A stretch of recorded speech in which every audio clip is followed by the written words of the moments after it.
बाबू बाबू कैसे बाबू बाबरा कलिया की मैं मतलब अरे बोल ना शादी की शादी हमर नहीं होते के कम करिया कौन कने काज के दुश्मन नाच के केकरा बेटी वाला भले जे तोरा दे तोरा होई गेली आई जा बहनया बना मन बात तोहर बतिया होई गेली आई जा बहनया बना मन बात तोहर बतिया त की करबी हे लगन में हो बाबू करी दे हमर सदिया कहीं हे लगन में हो बाबू करी दे हमर सदिया लागल छै लॉकडाउन कोई नहीं जइतो तोर बरातिया लागल छै लॉकडाउन कोई नहीं जइतो तोर बरातिया त कुछ दिन थामे रे बेटा कर दे बहु शादिया त कुछ दिन थामे रे बेटा कर दे बहु शादिया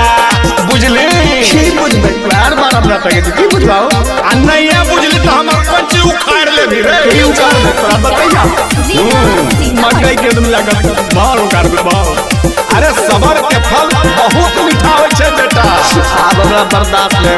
भूल जो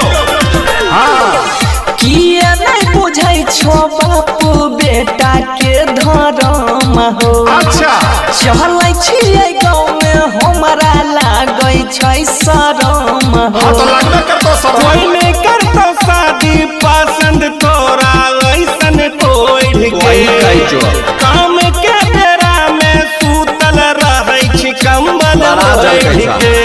भाग जइबा के करोला के गिर जाई तई जपिया भाग जइबा के करोला के गिर जाई तई जपिया इहे लगन में हो बाबू कर दे हमर सदिया कोई लड़कियों को मिले के चाहिए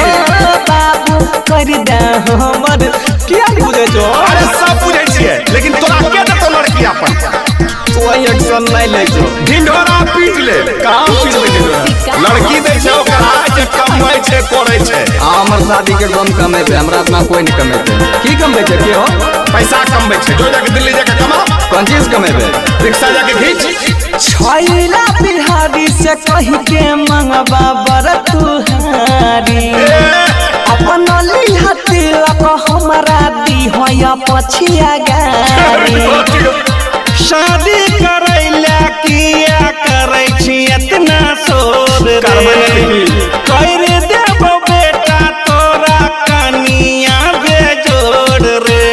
हो गेलै शादी सोनुआ बात के ना तोहर बदिया हो गेलै शादी बनसी धर के हमरा फोड़ा बैठोल दिया इहे लगन में हो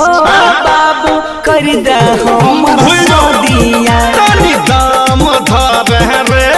बेटा कर देबो शादिया